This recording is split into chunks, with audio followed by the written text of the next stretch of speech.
विद्यार्थी मित्रांनो, आज आपण आधुनिक मराठी साहित्य आणि व्यावहारिक व उपयोजित मराठी या विषयामधील ग्रंथ परीक्षण या घटकाचा अभ्यास आजच्या व्हिडिओत करणार आहोत.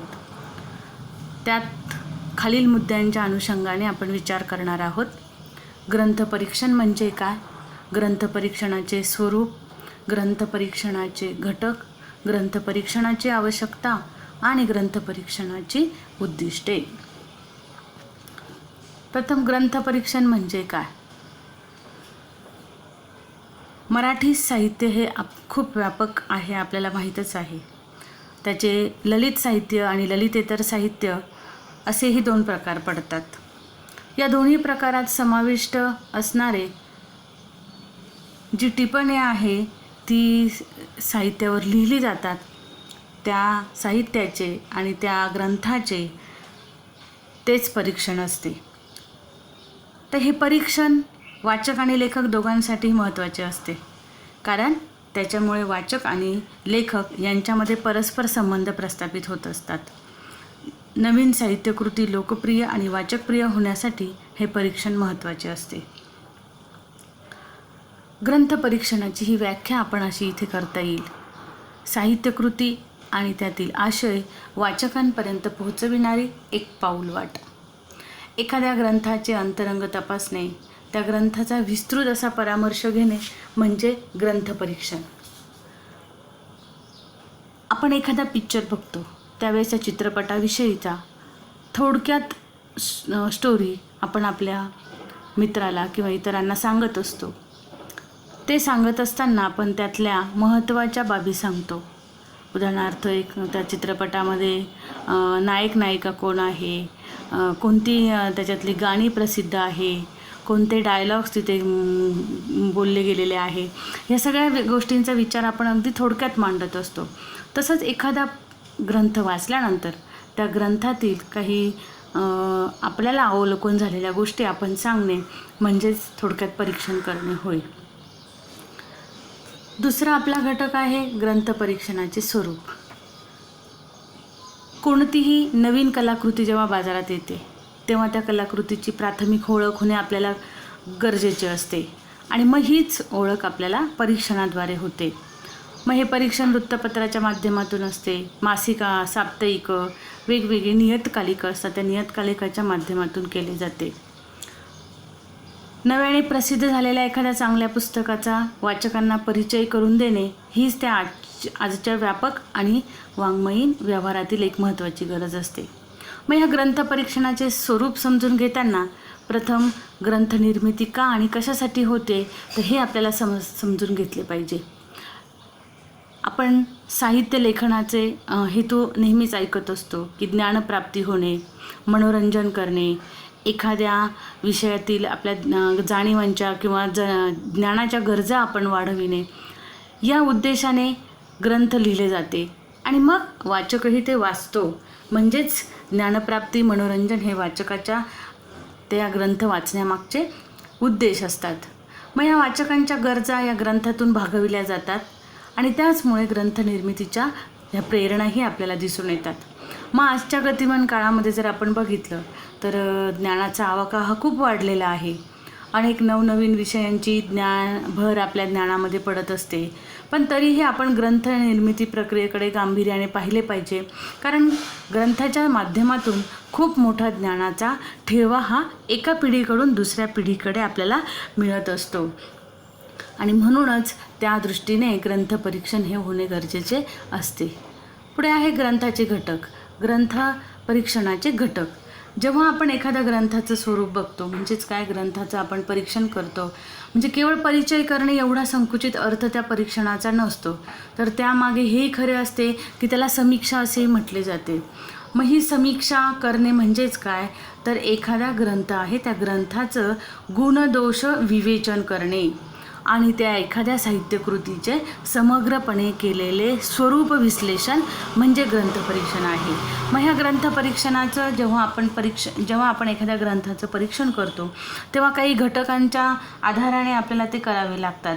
मग आपण बघतो की साहित्य प्रकारामध्ये वेगवेगळे साहित्य प्रकार आहेत. गद्य आणि पद्य, त्याच्यामध्ये पुन्हा उपप्रकार आहे, कथा, कविता, कादंबरी, आत्मचरित्र आहे, चरित्र आहे.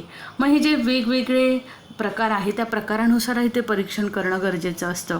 मग एखाद्या ग्रंथाचा परिचय थोडक्यात करून द्यायचा असेल तर तो सहज सोप्या भाषेमध्ये आपल्याला करून देता आला पाहिजे. मग त्या संपूर्ण पुस्तकाचे सार त्याच्यामध्ये येणं हेही अपेक्षित असतं. मग परीक्षण करताना या ग्रंथ परीक्षणाच्या लेखकाला काही मुद्द्यांचा विचार करावा लागतो. त्याच्यामध्ये 2 अनुषंगाने तो विचार केला जातो की एक म्हणजे रचनेनुसार त्या ग्रंथांचा परिचय करून देणं आणि दुसरं आहे आशयानुसार परिचय करून देणं. आता रचनेनुसार परिचय करून देणं म्हणजे ग्रंथाची तोंड ओळख करून देणं. मग आता ह्या तोंड ओळख करणे याचा अर्थ काय, तर ग्रंथाची ओळख करून देताना तो ग्रंथ कोणत्या साहित्य प्रकारातील आहे हे आपल्याला सांगावे लागते. त्याचबरोबर तो ग्रंथ कोणत्या साहित्य प्रवाहामधले आहे. उदाहरणार्थ समजा आपण म्हणतो की महानुभावीय साहित्य, स्त्रीवादी साहित्य, दलित साहित्य, संत साहित्य, मग यापैकी कोणत्या प्रवाहामध्ये तो ग्रंथ मोडतो हे आपल्याला इथे सांगणे गरजेचे असते. तसेच या ग्रंथ निर्मितीचा कर्ता कोण आहे त्याने हे ओळख वाचकांना करून देणे आवश्यक असते. लेखकाने हा लिहिला आहे का हा कोणी इतरांनी त्याच्या ग्रंथाचं संपादन केलं आहे. बरेच ग्रंथ हे संपादित असतात, मग हाही उल्लेख आपल्याला इथे करता आला पाहिजे. याशिवाय हा ग्रंथ कधी प्रकाशित झाला, त्याचे प्रकाशक कोण आहे इत्यादी अगदी छोट्या छोट्या गोष्टींचा विचार आपल्याला ग्रंथ परिचय करून देताना करावा लागतो. दुसरं आहे मुखपृष्ठ. ग्रंथाच्या पूर्व मुखपृष्ठावरील भाग म्हणजे छायाचित्र आहे आणि मलपृष्ठ म्हणजे काय, तर पुस्तकाच्या आतून पुस्तकाचे जे सर्वात मागचे पान आहे त्याला बाह्य पान असेही म्हटलं जातं, म्हणजे मुखपृष्ठ आणि मलपृष्ठ. मग आपण ज्या वेळेस एखाद्या ग्रंथाच्या मुखपृष्ठावरील छायाचित्रावरून आणि त्याच्या मलपृष्ठावरील मजकुरावरून ग्रंथाच्या सुरुवातीला काहीतरी छायाचित्र आपल्याला दिलेलं असतं आणि शेवटी एक लेखकाचा दृष्टिकोन असेल किंवा एखादी प्रस्तावनाच्या स्वरूपात असं आपल्याला तिथे दिलेलं असतं. तर हा जो मजकूर आहे याच्यावरून बऱ्याचदा आपल्याला काय होत असतं, त्या ग्रंथाचा आशय हा कळत असतो. आणि म्हणूनच काही मुखपृष्ठ पाहिल्यानंतर आपल्याला ह्या पुस्तकात काय दडलेलं आहे, कोणत्या विषयावर हे पुस्तक आहे हे सहज आपल्याला कळतं आणि मग ते वाचण्यासाठी आपण उत्सुक होत असतो.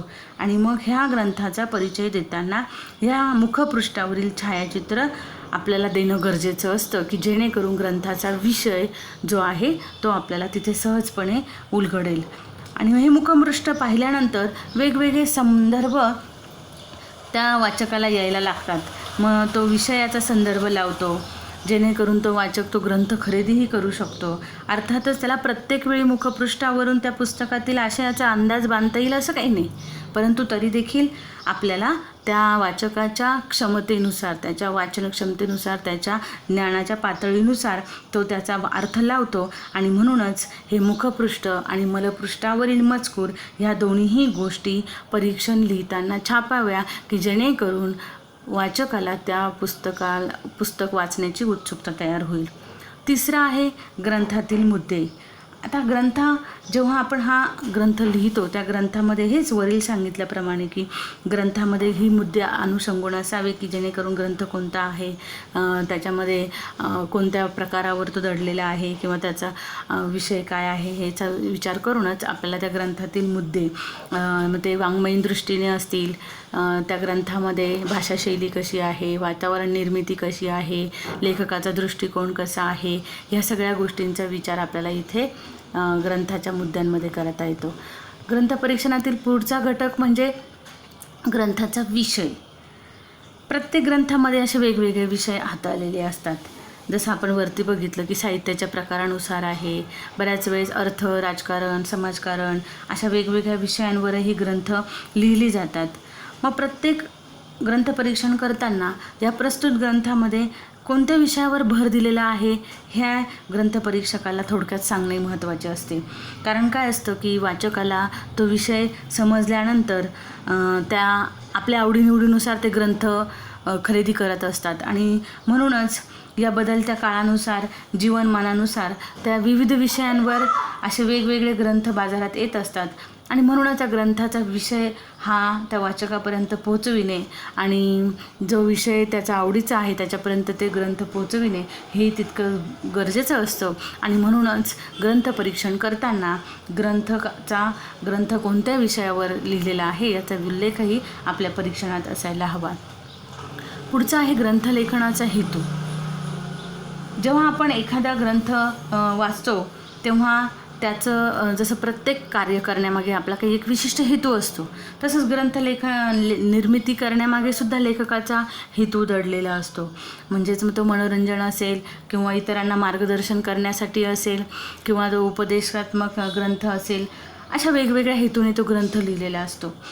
मग परीक्षणामध्ये हेतूचे स्पष्टीकरण येणे गरजेचे आहे की ते जेणेकरून वाचकाच्या दृष्टीने महत्त्वाचे आहे. मग जर एखादं पुस्तक आहे, उदाहरणार्थ आपण म्हणूया की यश तुमच्या हातात हे पुस्तक आहे, या पुस्तकाच्या शीर्षकावरून आपल्याला लक्षात येतो आहे की या पुस्तकामध्ये काय सांगितलेलं असेल. तसेच नापास मुलांची गोष्ट हे पुस्तक आहे, यातही आपल्याला कळतं की यश आणि अपयश या दोन गोष्टी किती महत्त्वाच्या असतात. आणि मग जर हे अशा पद्धतीने विषय विद्यार्थ्यांना एखाद्या वाचकाला कळाला तर हे ग्रंथ वाचताना त्याचा काय होतो, आत्मविश्वास उंचला गेला पाहिजे, त्याला उंचावा किंवा त्याला विशिष्ट प्रेरणा मिळावी. एखादा नापास झालेला असेल विद्यार्थी तर त्याला वाटलं पाहिजे की उत्सुकता की हे पुस्तक आपण वाचलं पाहिजे. म्हणजे अशा पद्धतीने त्या पुस्तकाच्या शीर्षकावरून त्या लेखकाचा हेतू आपल्याला सहज लक्षात येतो. याचप्रमाणे अजून इतरही आहे की आत्मचरित्रात्मक पुस्तकं आहे, प्रवास वर्णनात्मक पुस्तकं आहे की त्याच्यामधून काय होतं की त्या ग्रंथाच्या लेखनामागे वाचकाचा काय ग्रंथलेखकाचा काय उद्देश आहे, वाचकांना कोणती प्रेरणा देता येईल हे हेतू त्याचे असतात. आणि म्हणूनच ग्रंथलेखकाचा म्हणजेच ग्रंथलेखनाचा लेखकाचा काय हेतू आहे तो ग्रंथ परीक्षणातून आपल्याला ओळख करून देता आला पाहिजे की जेणेकरून आवडीचे पुस्तकं तो ग्रंथ विकत घेऊन आणि वाचन करेल. पुढचं आहे ग्रंथ परीक्षणाची आवश्यकता. आपण बघतो की वेगवेगळ्या विषयावर असे ग्रंथ लिहिले जातात आणि मग हे ग्रंथ लिहित असताना माहिती तंत्रज्ञानाच्या या क्रांतीमुळे वैचारिक साहित्याची सुद्धा खूप मोठ्या प्रमाणात निर्मिती झालेली आहे.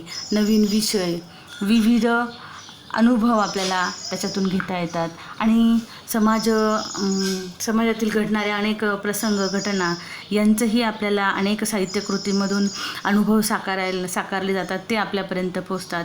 मराठी साहित्यामध्ये सुद्धा असे विविध प्रवाह आहे की तेही याच्यात निर्माण झालेले दिसून येतात. परंतु हे सर्वच साहित्यकृती दर्जेदार किंवा गुणवत्तापूर्ण असतीलच असे नाही.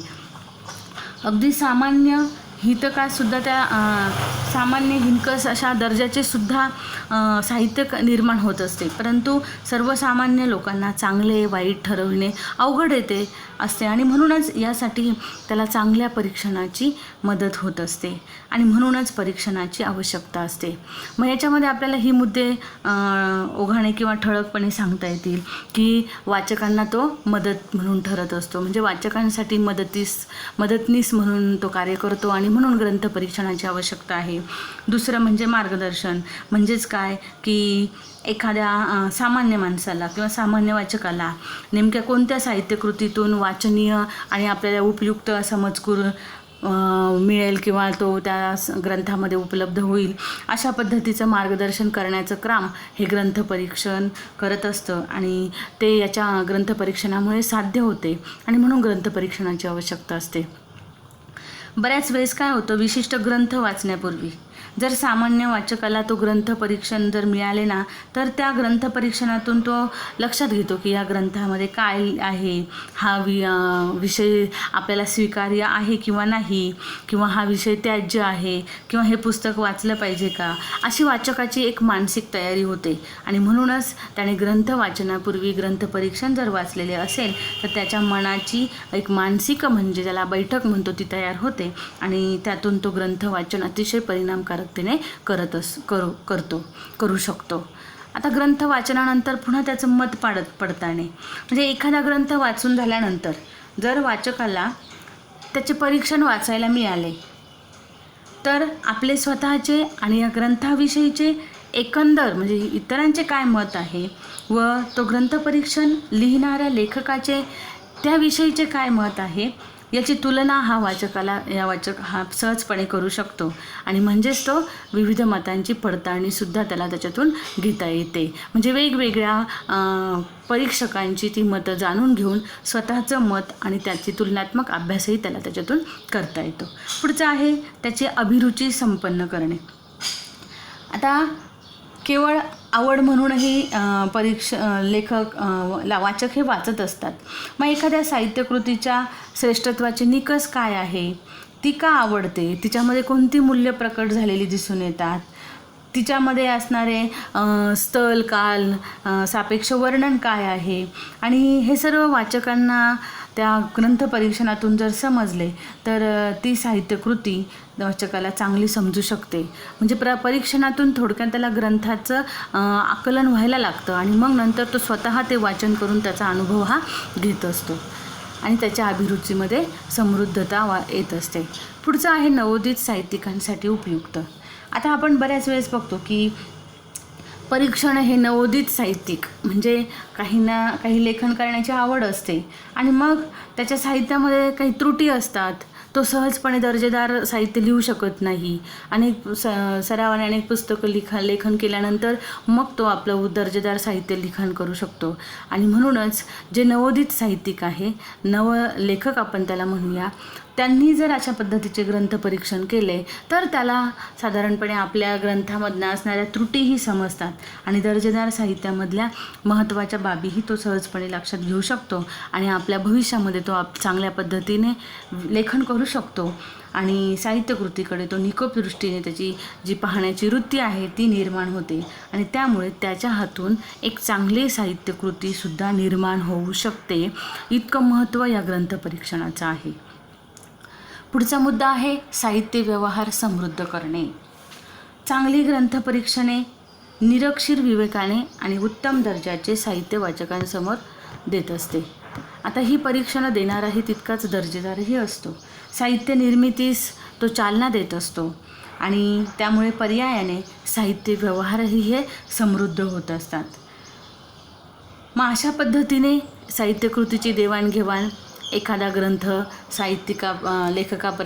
वाचकापर्यंत पोहोचविणे, लेखकाच्या त्या मतांना त्याच्या लेखनाला न्याय देणे, अशा एकंदरीत अनुषंगाने या ग्रंथपरीक्षणाची आवश्यकता असते आणि म्हणूनच ग्रंथपरीक्षण करणे गरजेचे असते.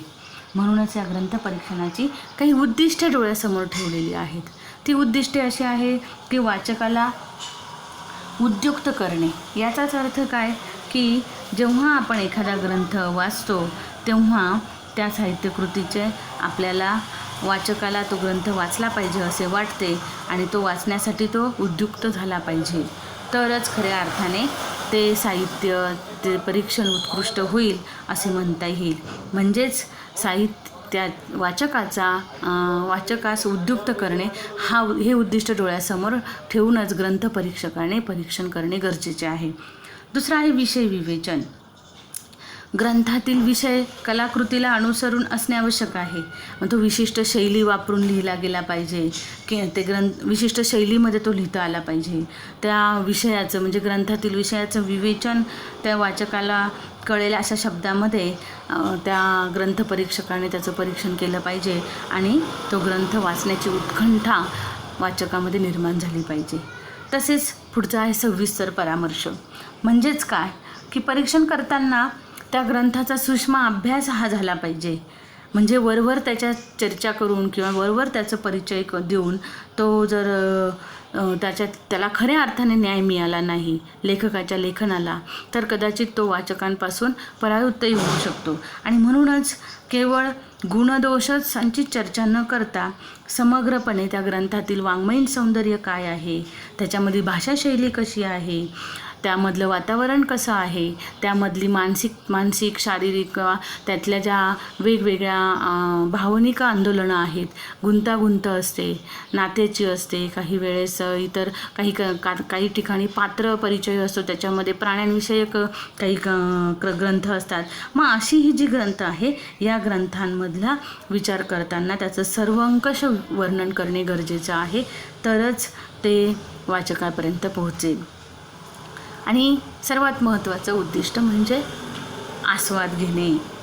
जेव्हा एखादा परीक्षक एखाद्या ग्रंथाचा आस्वाद घेत असतो म्हणजेच त्याला तो ग्रंथ नीटपणे समजतो आणि मग जसा तो स्वतःला समजला तसा या पुस्तकाचा परिचय त्याला वाचकाला नीट करून देण्यासाठी तो ही आस्वादक असला पाहिजे. आणि मग असा आस्वादकच त्या ग्रंथातील विविध बाबी असतात. लेखकाचा दृष्टिकोन आहे, लेखकाने केलेली एक विनोदी शैली आहे किंवा त्याच्यातली जे लेखकाचा दृष्टिकोन आहे, लेखकाचा लेखनाचा उद्देश आहे, या सगळ्या गोष्टी वाचकाच्या क्षमतेनुसार तो जर आस्वादक असेल तर तो आस्वादक वृत्तीने ते परीक्षण करतो आणि त्याने केले पाहिजे हेही उद्दिष्ट डोळ्यासमोर ठेवले पाहिजे. म्हणजे समीक्षक हा आस्वादकही असायला हवा. तो प्रथम आस्वादक आणि नंतर समीक्षक असतो हे इथे आपल्याला ओघाने सांगता येईल. पुढचा आहे भाषा शैलीचा परामर्श.